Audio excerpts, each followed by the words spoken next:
Capítulo 18. Revolución.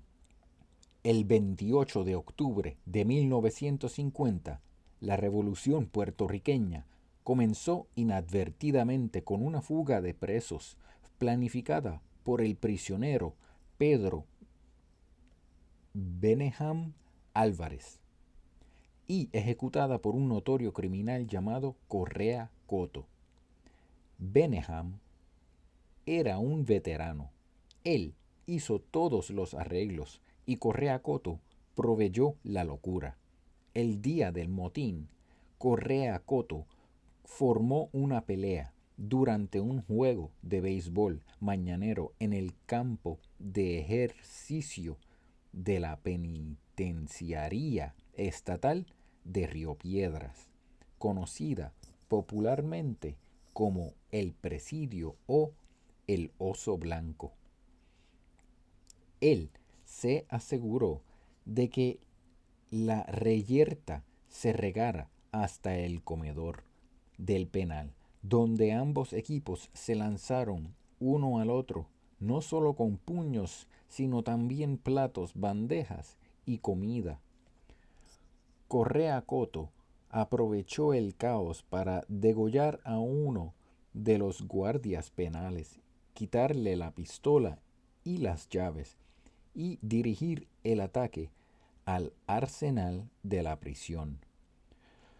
Una docena de presos armados lo siguieron hasta el portón principal, donde mataron a un segundo guardia.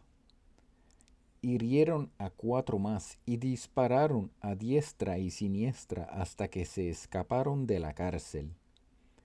En cuestión de 20 minutos, los prófugos estaban huyendo por las calles Bori y Cavalieri, la avenida José de Diego y otra docena de calles de Río Piedras. 500 presos se amotinaron y 110 lograron escapar.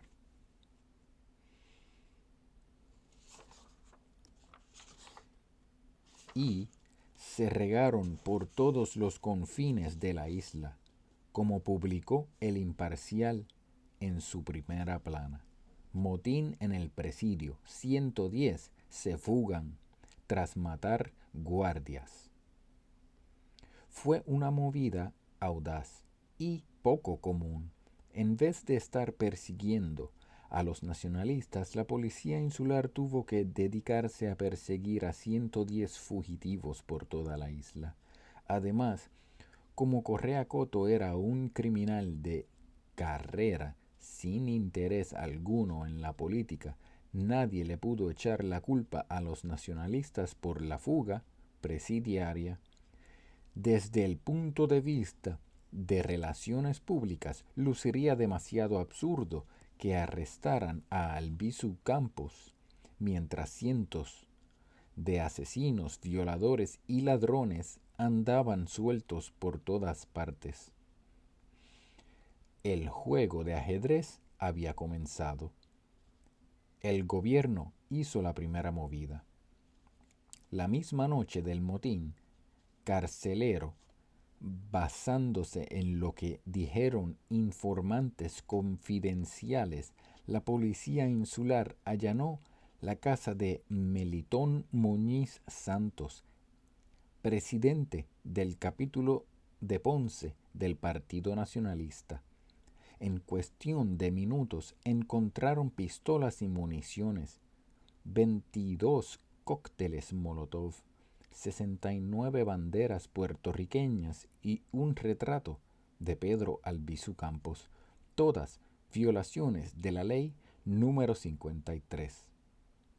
La mañana siguiente, el 29 de octubre, mientras la policía insular perseguía a los prófugos, J. Edgar Hoover envió 60 agentes adicionales del FBI a Puerto Rico.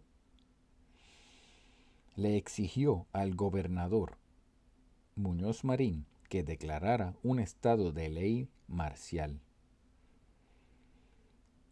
para facilitar los arrestos que, según Hoover, hacía tiempo debieron haberlo hecho. Pero como Hoover no estaba en campaña para la reelección y Muñoz sí, no se declaró ninguna ley marcial. En cuestión de pocas horas, las balas volaron en 8 municipios. 1. Peñuelas. Melitón Muñiz Santos no estaba en su casa cuando el FBI allanó su casa en Ponce, pero según reportó su propia madre, los agentes sabían exactamente dónde buscar para encontrar las armas. Fueron directamente a ellas. Era obvio que alguien le había dicho al FBI dónde estaban escondidas.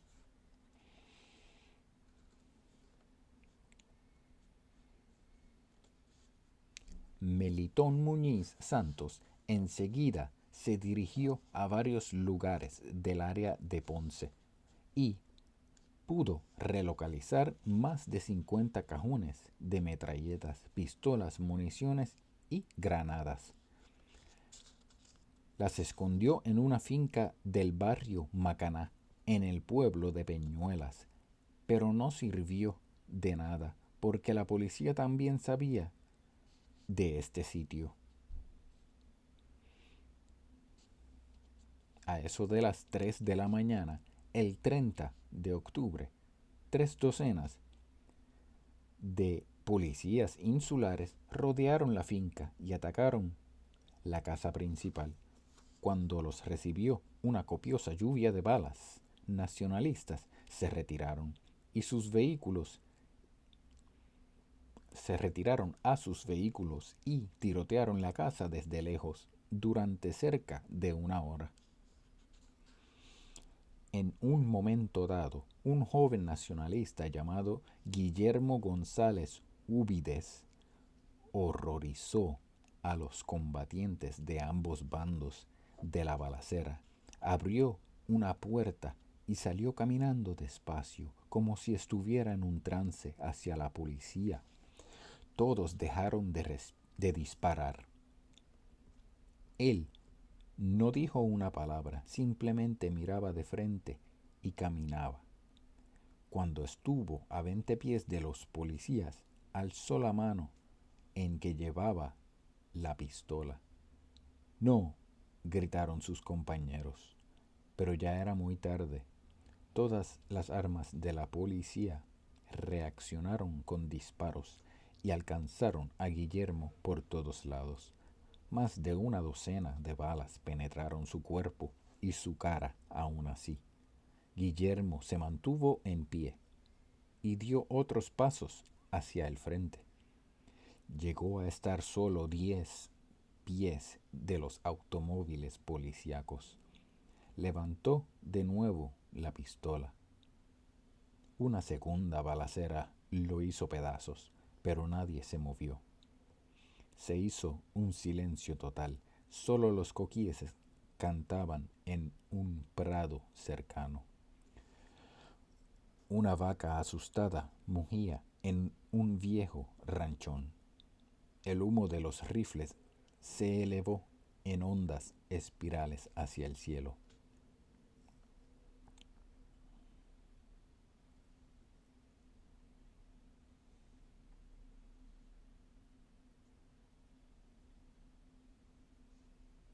La batalla no duró mucho después de eso. 6 policías resultaron heridos. 3 nacionalistas murieron y el resto fueron arrestados. El líder de la redada, el policía insular teniente Ismael Lugo Torres, recibió un reconocimiento departamental especial.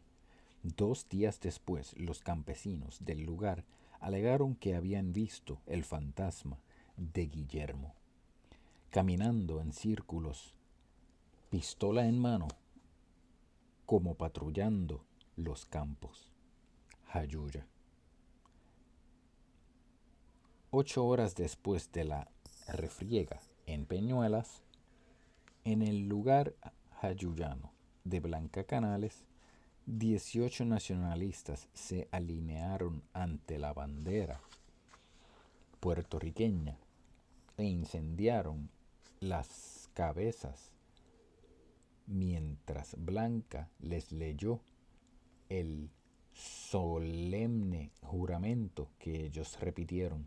Juro dar mi vida por la libertad de Puerto Rico. Entonces los componentes del grupo se metieron muy apretados dentro de 3 vehículos y se fueron de la casa Canales en el barrio Coabey de Jayuya.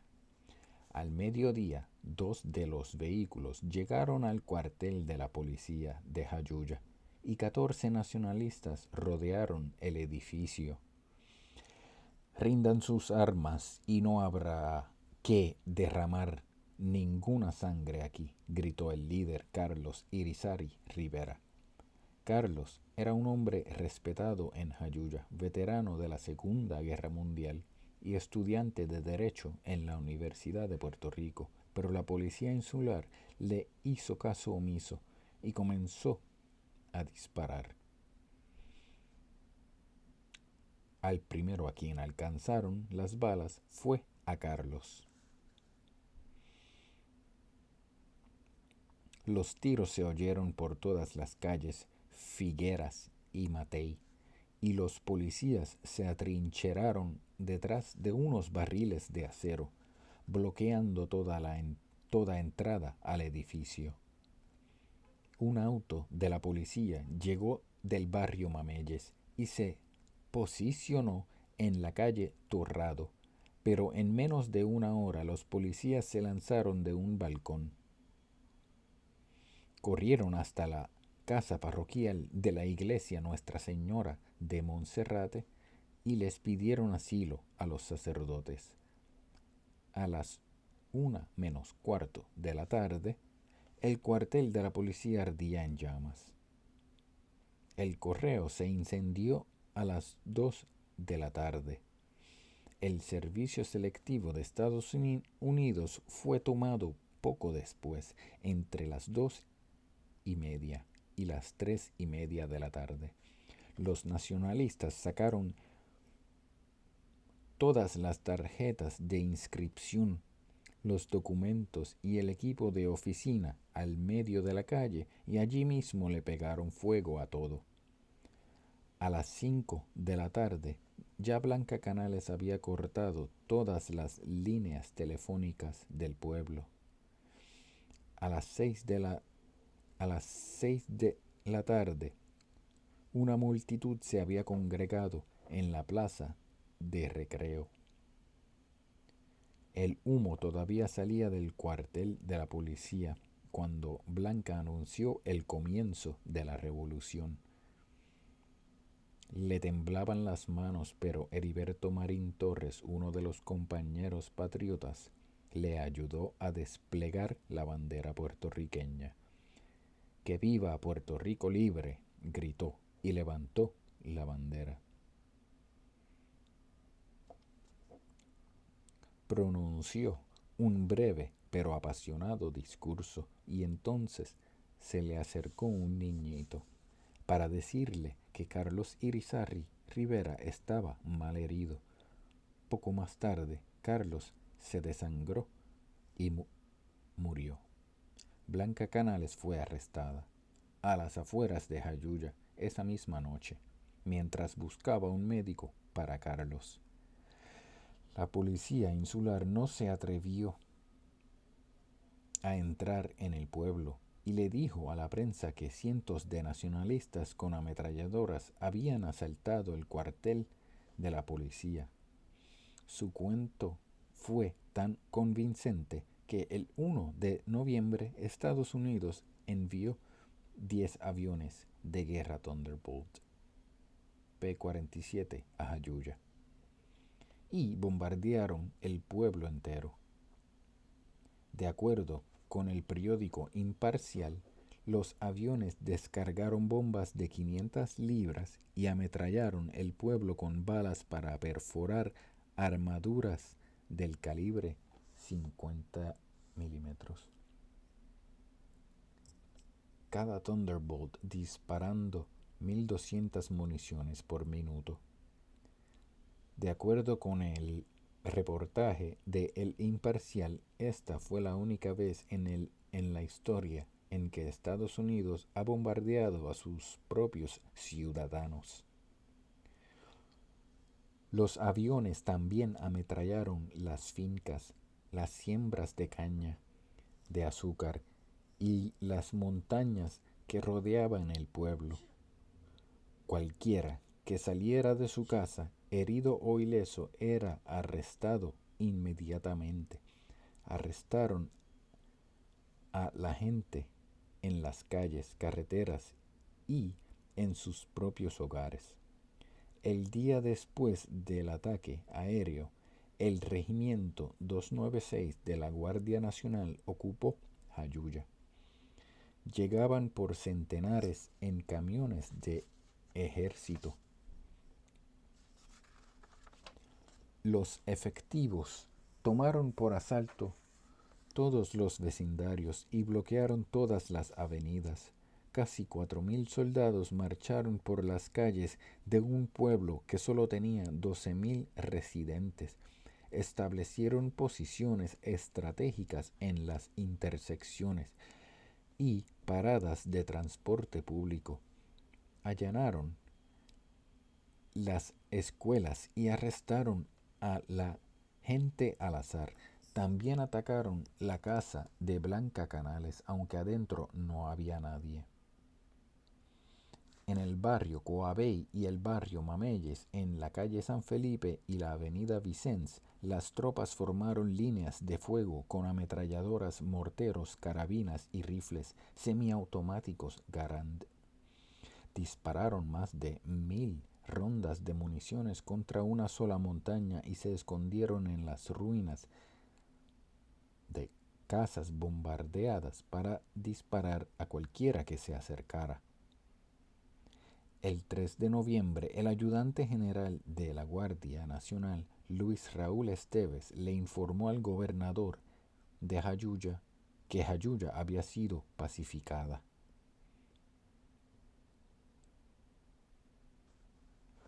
Utuado. Utuado era un pueblo estratégicamente importante. Ubicado cerca del centro de Puerto Rico, era uno de los municipios más grandes de la isla y el que lo controlaría los movimientos de tropas en la mitad oeste del país. El túpido bosque de Río Abajo, en la colindancia de Utuado y Arecibo, proveía 9 millas cuadradas de escondites potenciales. Utuado también tenía una gran agricultura local fuerte y varias haciendas de ganado, cuyos dueños simpatizaban con la causa de Albizu. Con todas estas ventajas naturales en mente, Albizu elaboró un plan de 2 pasos para la revolución con Utuado como centro. Primero, los nacionalistas iniciarían revueltas simultáneas al mediodía en San Juan, Jayuya, Peñuelas, Arecibo, Mayagüez, Naranjito, Ponce y Utuado. Segundo, después de la primera oleada de escaramuzas, todos los rebeldes se dirigirían a Utuado, donde se atrincherarían por un mes o más. Utuado, por lo tanto, era crucial a la revolución. Los nacionalistas no tenían que ganar la guerra contra Estados Unidos, lo que de por sí sabían que era imposible. Solo tenían que llamar la atención del mundo para que las Naciones Unidas y otras organizaciones internacionales presionaran a Estados Unidos para que dejara libre su colonia. El gran defecto de aquel plan era que los americanos ya se lo sabían al detalle, pues había sido reportado de antemano por Faustino Díaz Pacheco. Por eso, el 30 de octubre de 1950, lo que ocurrió en Utuado fue una verdadera tragedia. Temprano en la mañana, 32 nacionalistas se congregaron en la casa de Heriberto Castro Ríos y se dividieron en dos grupos. El primero atacó el correo justo antes del mediodía y le pegaron fuego. El segundo atacó el cuartel de la policía insular, pero los oficiales, como estaban avisados, se prepararon y los esperaron con francotiradores apostados y barricadas levantadas, todo a lo largo de la avenida Esteves. Mataron en minutos a varios nacionalistas e hicieron que los demás se retiraran a la casa de Damián Torres, presidente del capítulo de Utuado del Partido Nacionalista.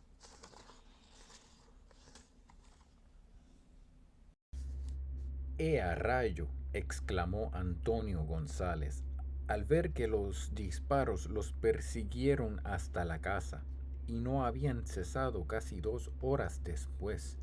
Los nacionalistas devolvieron el fuego desde el balcón, y cientos de casquillos de bala amontonaron el piso. Después de la primera hora, Antonio, de 17 años, comenzó a descontrolarse. Las lágrimas le bajaban por las mejillas y gemía cada vez que recargaba la pistola. Apuntaba, disparaba y volvía a recargar. En las sombras, los efectivos de la policía los acechaban. Intentaron tumbar una puerta trasera, pero los nacionalistas los detuvieron. A las 8 de la noche, 1000 soldados de la Guardia Nacional invadieron Utuado. Concentraron sus tropas alrededor de la casa de Damián y una de sus unidades montó una ametralladora M2 Browning del calibre .50 en una gasolinera que estaba a 120 yardas de distancia. A las 11 dispararon 600 balas por minuto, por espacio de 5 minutos en dirección de la casa. A las 11:30 lo volvieron a hacer. Todos los residentes de Utuado oyeron la ametralladora cuando le volaba los pedazos a la sólida estructura de mampostería. Los nacionalistas se mantuvieron acostados en el piso mientras la casa explotaba a su alrededor. La escalera se hizo añicos y parte del segundo piso se derrumbó sobre la sala. Algunos de los nacionalistas comenzaron a rezar, otros tuvieron que ser rescatados de debajo de los escombros. ¡Ay, santo!, gritó un nacionalista, haciendo que los demás corrieran hasta él. Su líder, Heriberto Castro, había muerto, baleado en el cuello y el pecho. Entre dos, lo recostaron sobre un colchón agujerado. Lo envolvieron en una gran bandera puertorriqueña y rezaron una oración rapidita por el descanso de su alma. De pronto resonó una voz fortísima: salgan con las manos en alto y nadie resultará herido. Garantizamos su seguridad si se rinden. Si no se rinden, volaremos la casa con granadas dentro de 5 minutos. Los 9 sobrevivientes nacionalistas discutieron acaloradamente entre sí. Ninguno de ellos confiaba en la Guardia Nacional, pero a los 5 minutos salieron en fila de la casa. Inmediatamente fueron rodeados por armas y bayonetas, derribados al suelo y cateados. Todos en el piso. Los tiraron a todos en el piso y los registraron. Luego los guardias los empujaron con sus bayonetas hacia la calle Doctor Cueto y les ordenó que se quitaran los zapatos, correas y objetos personales.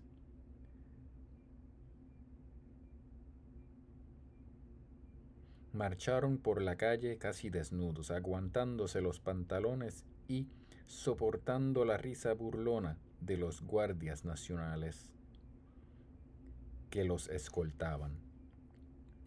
A la 1 de la madrugada llegaron cerca del cuartel de la policía, pero nunca alcanzaron la puerta principal. Los guardias nacionales los metieron en un callejón, en la esquina de la calle Washington y la avenida Betances, donde tenían ya preparada una ametralladora Browning M1919A4.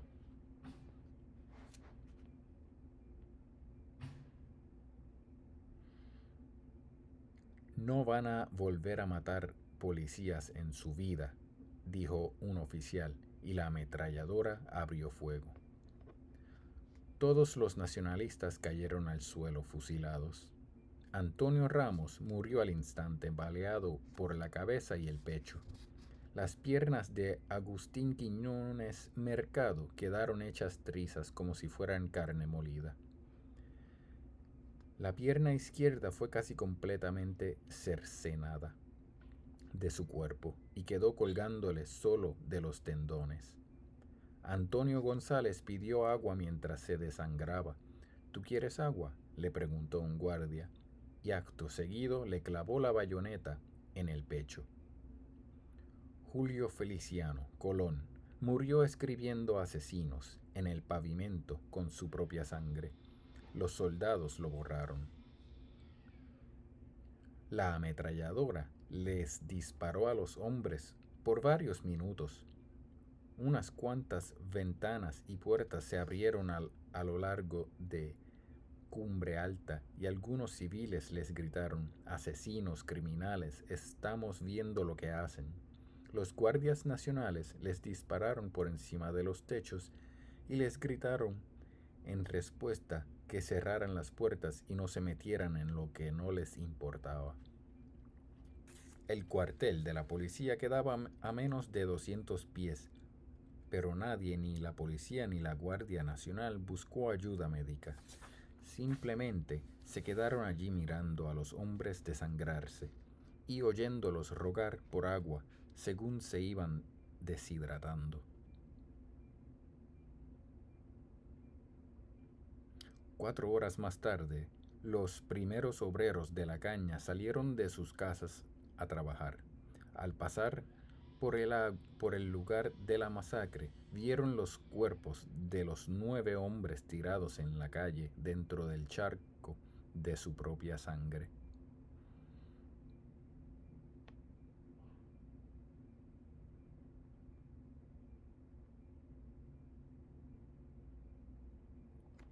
Cuando un doctor finalmente apareció a las 5 de la mañana, 5 nacionalistas estaban gravemente heridos y 4 ya estaban muertos.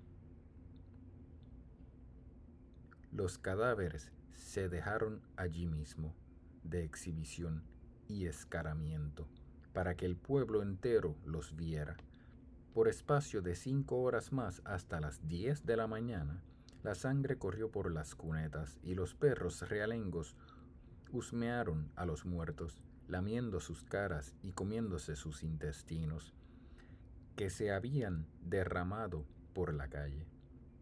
Más tarde, ese mismo día, la Guardia Nacional se retiró provisionalmente de Utuado, mientras 4 aviones Thunderbolt P-47 bombardeaban el pueblo, peor de lo que lo habían hecho en Jayuya. Cuando terminaron su misión, el pueblo entero estaba en ruinas.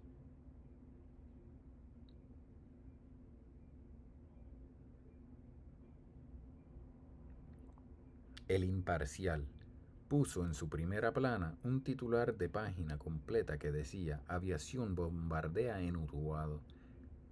El cura de la parroquia de San Miguel, el padre Barandiarán, Había escapado de España por la Guerra Civil Española. Este pueblo entero se ha vuelto loco, dijo en Utuado.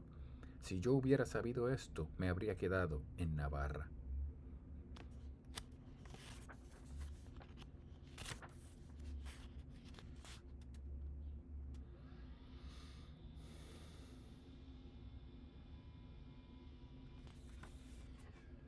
Arecibo, Mayagüez, Ponce y Naranjito.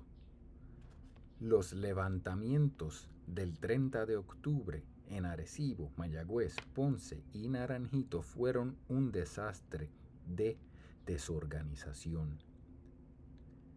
Tras la apresurada orden de comenzar la revolución, todo sucedió demasiado temprano o demasiado tarde. Las decisiones se tomaron sobre la marcha. No hubo coordinación ni comunicación entre los pueblos. Una vez la Guardia Nacional clausuró las carreteras principales, cada pueblo quedó aislado de los demás. Arecibo comenzó muy temprano. Era el único pueblo que tuvo a su favor el factor sorpresa cuando atacó el cuartel de la policía a las 11 de la mañana. Los nacionalistas mataron al teniente Ramón Villanueva y a otros 3 policías, pero no lograron capturar el cuartel. Se tuvieron que retirar y uno de ellos, Hipólito Miranda Díaz, fue baleado y murió mientras cubría la retirada de sus compañeros. Mayagüez comenzó demasiado tarde. Para cuando los nacionalistas atacaron el cuartel de la policía a eso de las 2 de la tarde, los policías llevaban casi 2 horas esperándolos.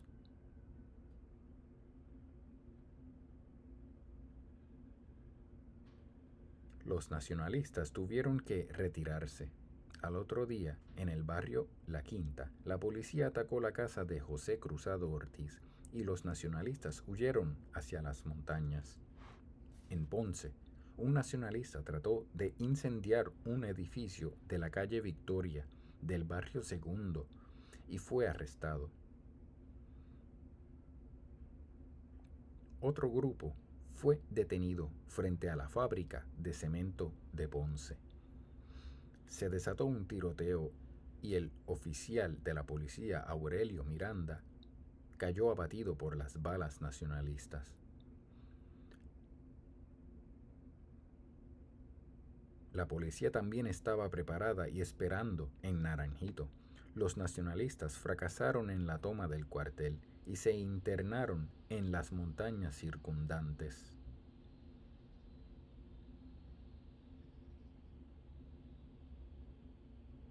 Un veterano de la Segunda Guerra Mundial, José Antonio Negrón, logró emprender una lucha notable de una semana entera de redadas y tiroteos contra la policía y la Guardia Nacional.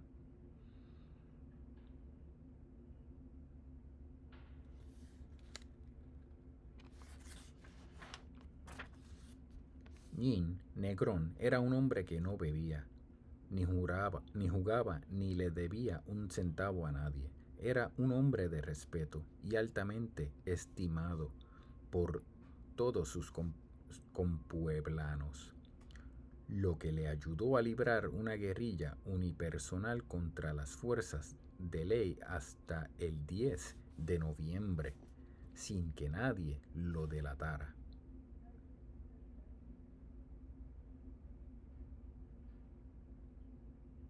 Cuando finalmente fue arrestado en el barrio Palos Altos de Corozal, un reportero le preguntó cómo había resistido tanto. Negrón le contestó: darnos por vencidos no era una opción. Quisimos llamar la atención internacional sobre la realidad de Puerto Rico.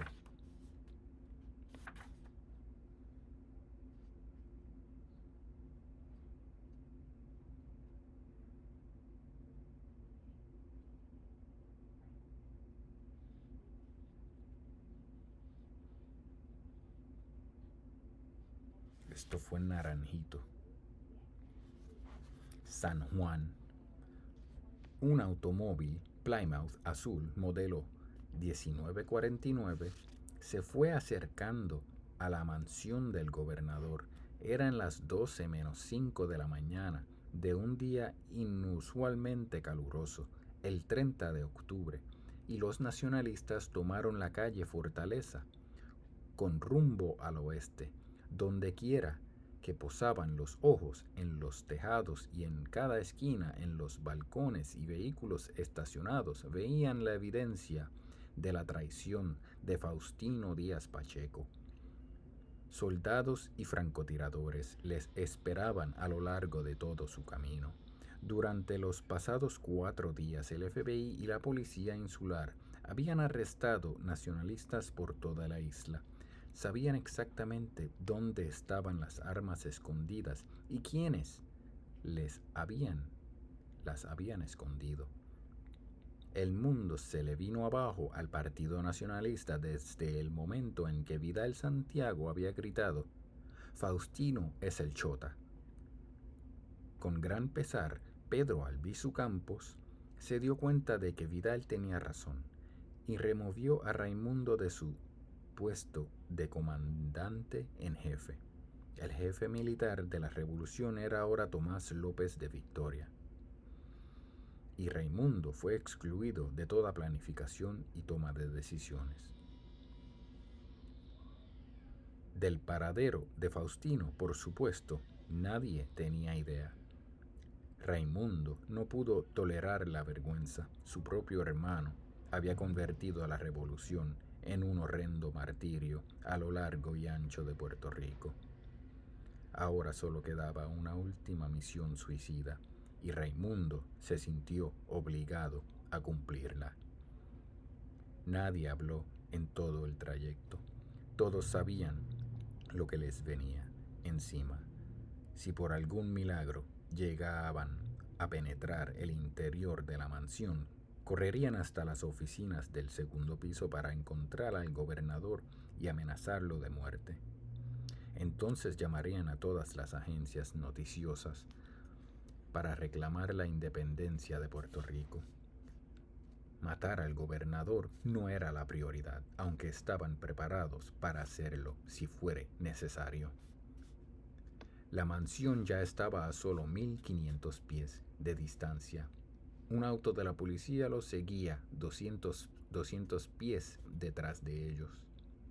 Policías insulares, miembros de la Guardia Nacional y francotiradores apostados en todos los techos cubrían todas las intersecciones de las calles O'Donnell, Cruz, MacArthur, Cristo y Clara Lear. Sin embargo, nadie detuvo el automóvil.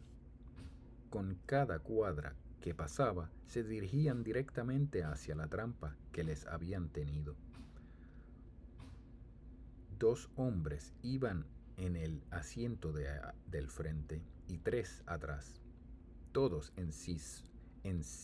ensimismados en sus propios pensamientos, diciéndoles un adiós mental a sus familias, amigos y seres queridos, elevando oraciones fugaces. Todos se habían puesto su mejor ropa de domingo, su mejor traje, su mejor camisa, su mejor corbata y zapatos. Todos iban preparados para morir. Raimundo les dijo: «Prepárense», y los 5 empuñaron sus armas. Raimundo llevaba una metralleta en el piso del vehículo. Cuando se acercaron a la entrada principal de la fortaleza, el primer disparo contrario alcanzó al chofer, Domingo Hiraldo Resto, en la sien.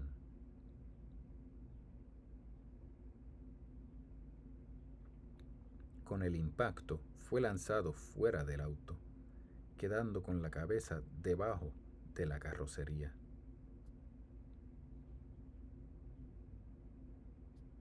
Raimundo fue el primero en salir del auto.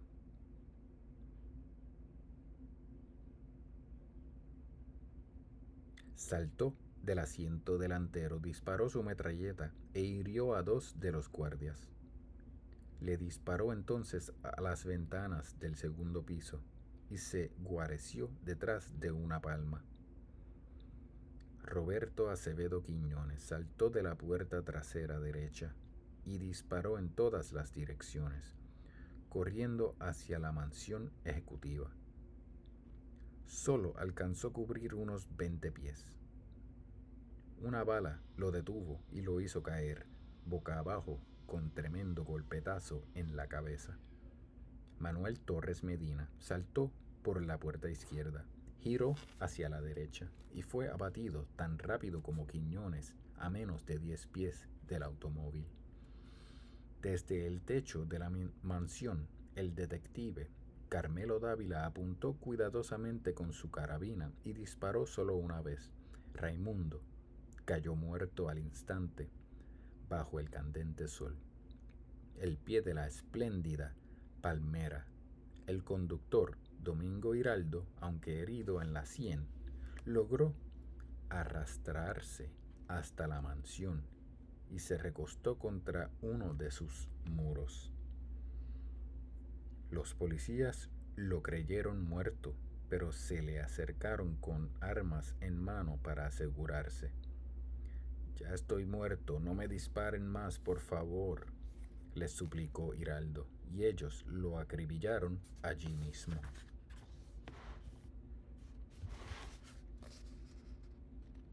Esa es la escena frente a la fortaleza. El único sobreviviente, Gregorio Hernández, de 23 años de edad, se metió debajo del auto e intercambió fuego con los policías por casi una hora, mientras se desangraba poco a poco.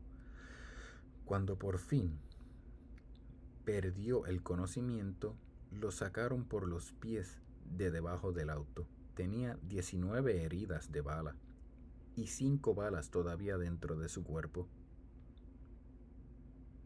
El gobernador Muñoz Marín observaba todo desde la mansión. Cuando una bala penetró por las persianas y se alojó en la pared de su oficina,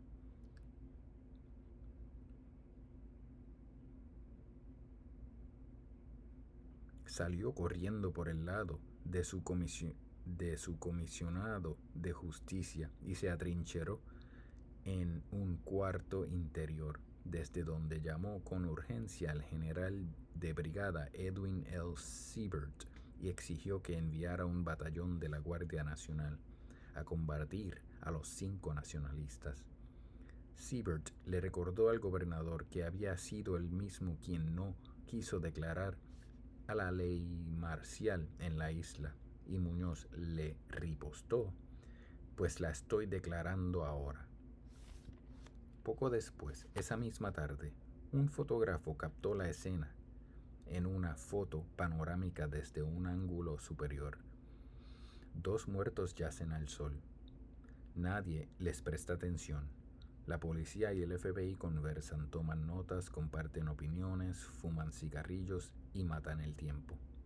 Los muertos yacen en su propia sangre, sus brazos extendidos y sus piernas grotescamente dobladas, desprovistos de toda dignidad.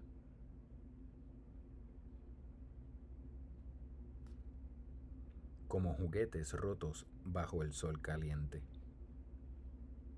Así comenzó el fin de la revolución en San Juan.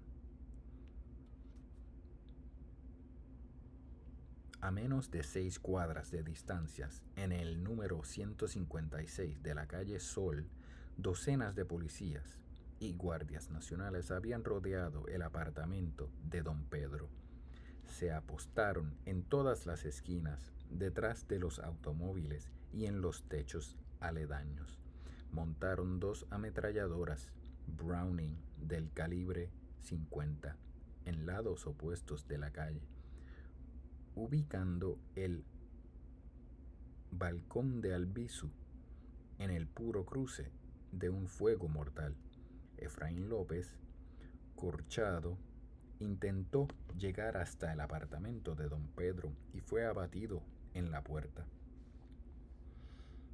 Los soldados retiraron el cadáver como si fuera una bolsa de la basura de la noche anterior.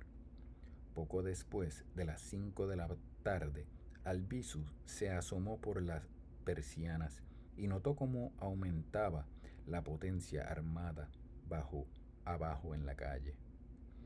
Él y 3 de sus seguidores, José Muñoz Matos, Doris Torresola y Carmen María Pérez, comenzaron a hacer una barrera en las ventanas con los libros de don Pedro.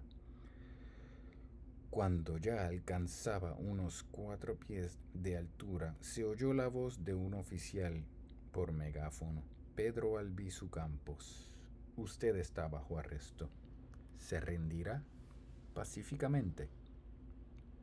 Era una orden más que una pregunta, y Albizu la ignoró. Siguieron construyendo la barrera hasta que sin previo aviso una andanada de balas de ametralladora perforó toda una pared del apartamento.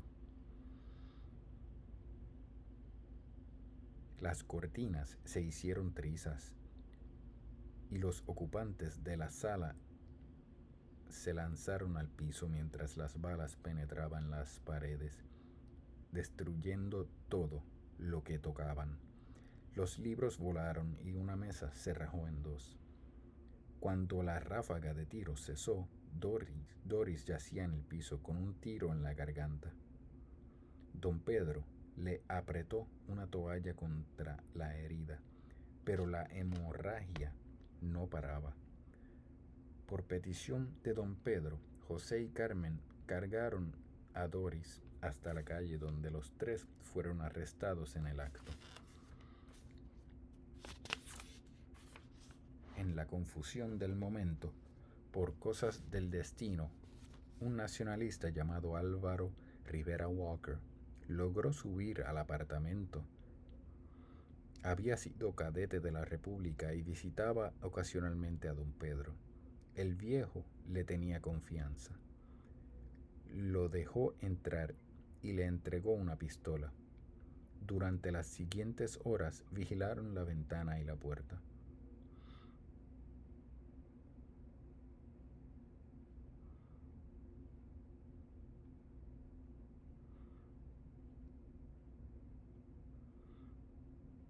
E intercambiaron disparos con la policía. Al caer la noche, Albizu comprendió la situación. Les encantaría asesinarme, pero no pueden.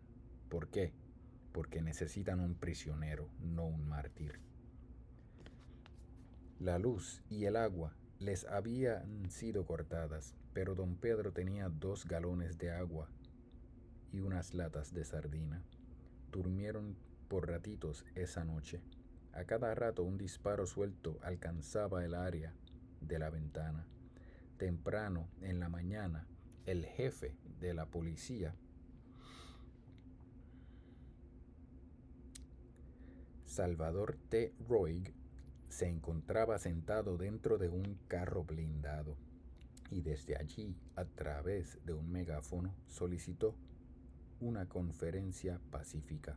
Don Pedro y Álvaro salieron cautelosamente al balcón, desde donde vieron docenas de hombres avanzando en todas las direcciones.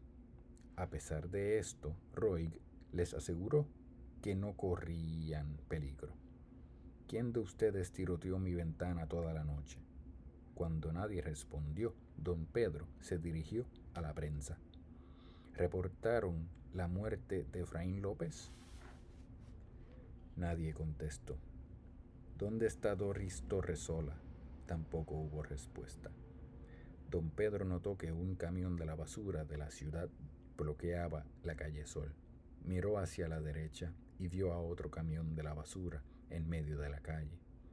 Vehículos de la policía bloqueaban ambos extremos de la calle Cruz. Lo tenían atrapado.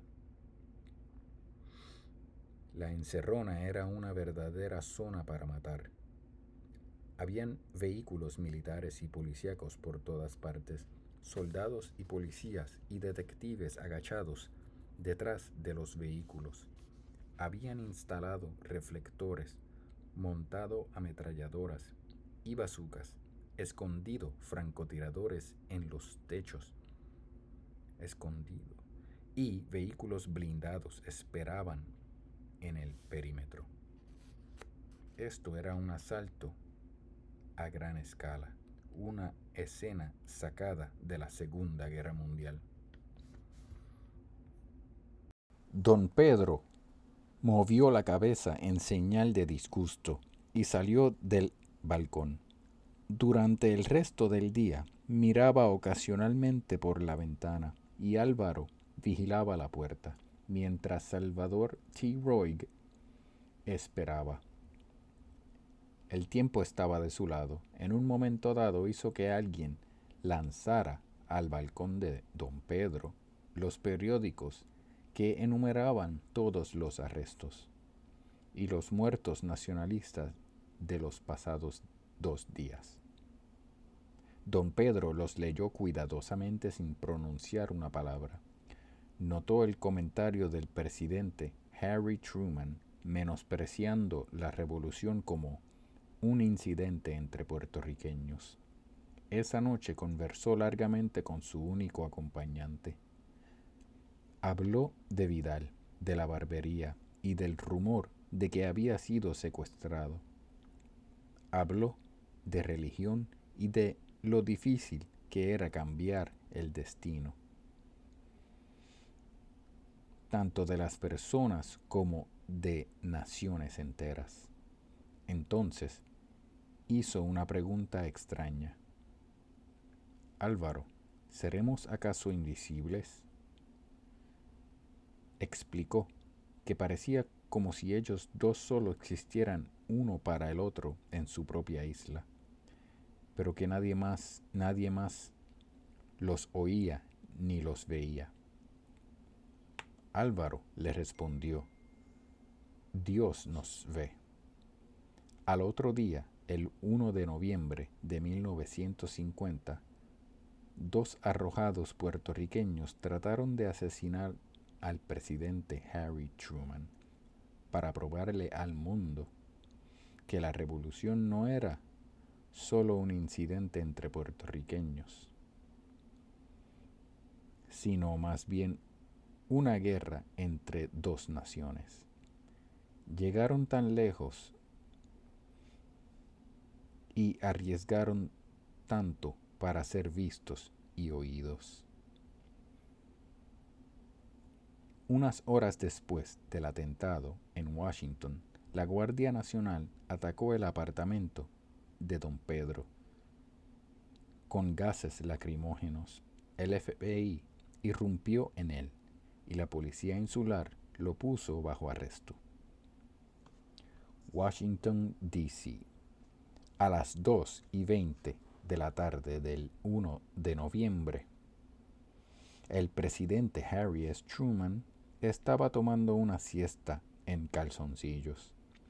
Hacía mucho calor ese día y los Truman se hospedaban en el edificio llamado Casa Blair, el número 1651 de la avenida Pensilvania, mientras la Casa Blanca estaba siendo restaurada. Unos ruidos estruendosos lo despertaron y el presidente caminó descalzo hasta la ventana del segundo piso. Miró hacia abajo y vio un feroz tiroteo en plena puerta de su casa. Griselio Torresola y Oscar Collazo habían venido a ajusticiarlo y a morir, a sacrificarse ellos mismos por su patria. Oscar era el presidente del capítulo de Nueva York del Partido Nacionalista de Puerto Rico. Griselio era el hermano de Helio Torresola y Doris Torresola. La mujer herida de bala en el apartamento de Albizu y primo de Blanca Canales, la líder del levantamiento de Jayuya. Los dos habían planificado el ataque con mucho cuidado. Habían estudiado bien la ubicación de la casa Blair, dibujado todas sus defensas y coreografiado y ensayado el asalto y preparado y aceitado sus armas y deambulado como turistas toda esa mañana. Una vez hubiesen penetrado la casa y matado al presidente, sabían que no podrían escapar. Era una misión suicida, igual que el ataque a la fortaleza en San Juan. Pero por lo menos tenían a su favor el elemento de sorpresa. Aunque no tuvieran ningún éxito, el mundo se enteraría de que la revolución era real. No era un circo caribeño ni un mero incidente entre puertorriqueños. Después de bajarse de un taxi a las 2:12 de la tarde, en la esquina de la calle 15 y Avenida Pensilvania frente al augusto edificio de Riggs National Bank, se dieron un último paseo por el frente de la casa Blair. Nada había cambiado allí. Los mismos 4 guardias de seguridad ocupaban sus puestos. Tal y como hicieron Raimundo Díaz Pacheco y los nacionalistas que atacaron la fortaleza, Oscar y Griselio vistieron sus mejores telas.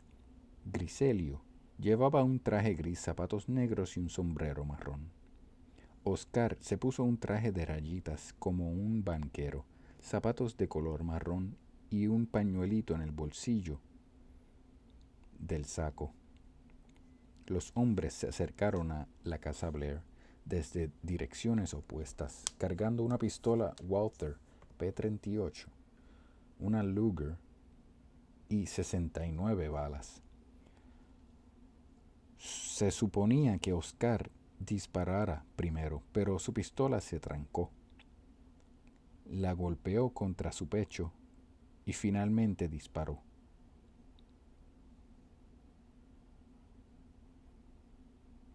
Griselio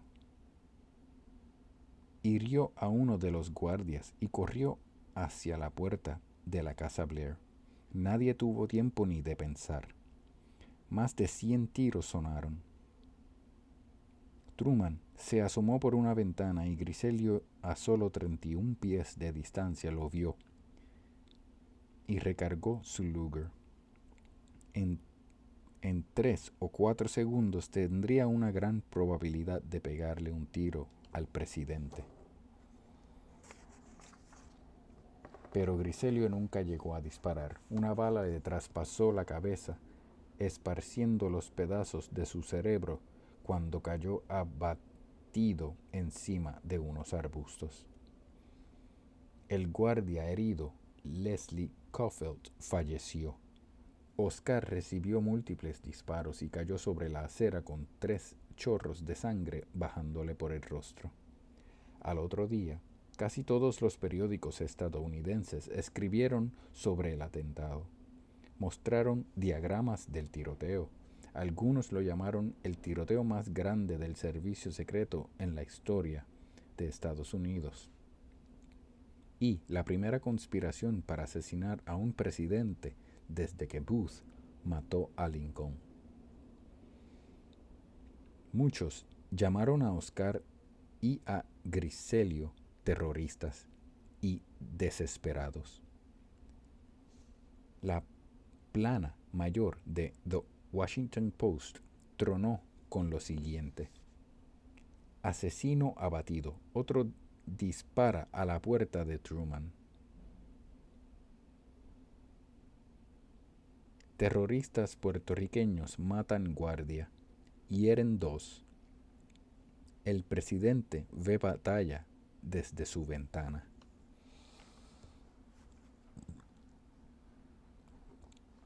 En un sagaz intento de camuflar la revolución, el gobernador Muñoz Marín afirmó que los comunistas estaban detrás del atentado contra Truman y de la Revolución Nacionalista. La revista New Republic escribió: los puertorriqueños que intentaron matar a Truman fueron estúpidos, además de fanáticos. La revista Life reportó: los actos de violencia no tienen sentido, excepto para los comunistas, que se ceban en trastornar el Caribe y otros lugares. Time lo catalogó como un extraño complot de asesinato que involucró comportamiento irracional e impredecible. Los periódicos reportaron lo que Oscar y Griselio habían hecho, pero ninguno escudriñó sus razones para hacerlo. Ninguno mencionó que en las 24 horas previas al atentado, la hermana de Griselio, Doris, había sido baleada en la garganta, que su hermano Helio había sido arrestado y que la casa de su prima Blanca había sido invadida por tropas americanas, ni que ahora los tres se enfrentaban a posibles cadenas perpetuas. Ningún periodista se preguntó por qué las medias de Oscar eran color naranja y verde, los colores de la bandera de Jayuya. Y lo más importante, ningún periódico mencionó que solo 24 horas antes la Fuerza Aérea estadounidense había bombardeado Jayuya, el pueblito donde estos dos hombres habían nacido, donde se criaron y donde sus familias todavía vivían. Fin del capítulo 18.